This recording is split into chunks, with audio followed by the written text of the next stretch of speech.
राजनांदगांव की इस पावन धरती में प्रगतिशील किसान सम्मेलन और 511 करोड़ के विकास कामों का लोकार्पण और भूमि पूजन कार्यक्रम यहाँ पर संपन्न हुआ है।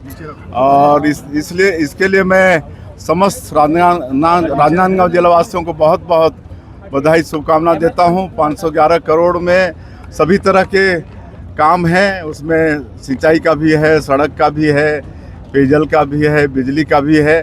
तो निश्चित रूप से इससे राजनांदगांव में विकास होगी।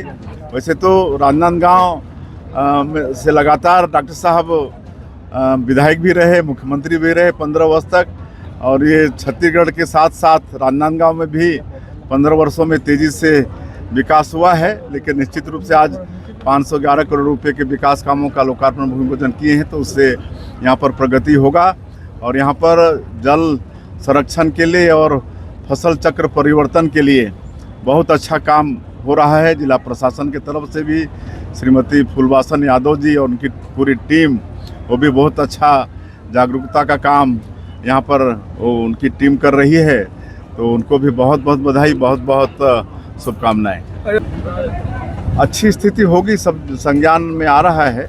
जहाँ जहाँ भी इस तरह की ज़्यादा जीर्ण शीर्ण है तो सबका मरम्मत कराएंगे और अच्छी से अच्छी व्यवस्था देंगे। नितिन नवीन जी ने कहा है कि भाजपा जो है पंजाब में भी परचम लहराएगी।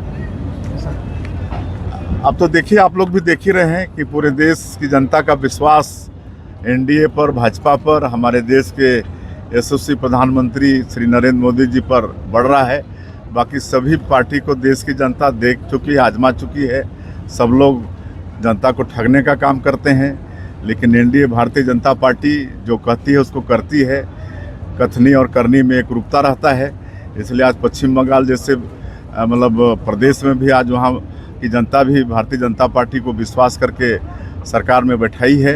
आज हमारे देश के यशस्वी प्रधानमंत्री सबका साथ, सबका विकास, सबका विश्वास और सबका प्रयास, इसको मूल मंत्र मानते हुए 140 करोड़ भारतवासियों का रात और दिन सेवा कर रहे हैं, विकास कर रहे हैं। जैसा मैंने कहा कि एनडीए और बीजेपी को छोड़ के बाकी सभी पार्टियों को देश की जनता आजमा चुकी है, उसी तरह से उनके प्रतिनिधि भी आजमा चुके हैं।